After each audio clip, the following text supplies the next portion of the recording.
Then, if you think he has some misconceptions about your city, I mean, if you had a conversation with him right now, let's say I'm Tom Homan, what would you want to tell him? What message would you want to get across? I'd want to take Tom Homan to Central Avenue and show him our wonderful restaurants and our wonderful coffee shops and see how this is a place that is strong, it is cohesive, that needs all of these different backgrounds to make us who Minnesota is. And so I think that's part of just making sure that he understands what it is like actually on the ground, which is a place where, well, we love our neighbors and we are a welcoming community, we're a welcoming state that says these folks are welcome.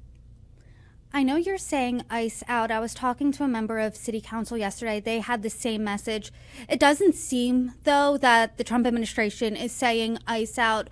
Homan said that they're conducting targeted strategic enforcement operations. He also said we are not surrendering the president's mission on immigration enforcement. Do you think that protests won't stop until ICE is completely out of your city? So he said that they're doing targeted actions. What was the targeted action that tackled that person at 22nd and Central? He was standing there.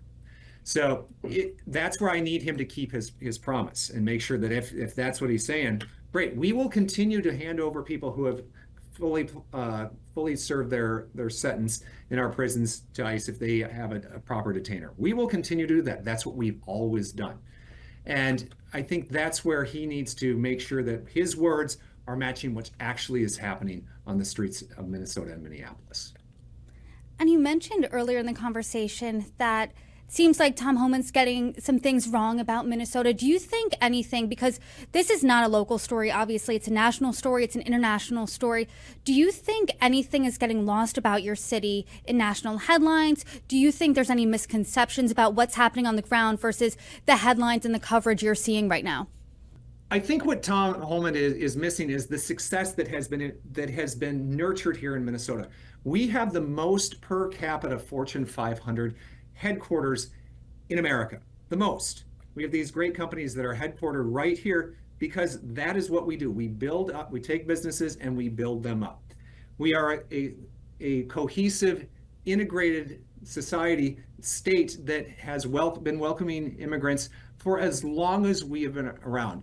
I represent Cedar Riverside. Cedar Riverside has been the landing spot for immigrants for 180 years. That's just the way that Minnesota is. We have always been welcoming to immigrants.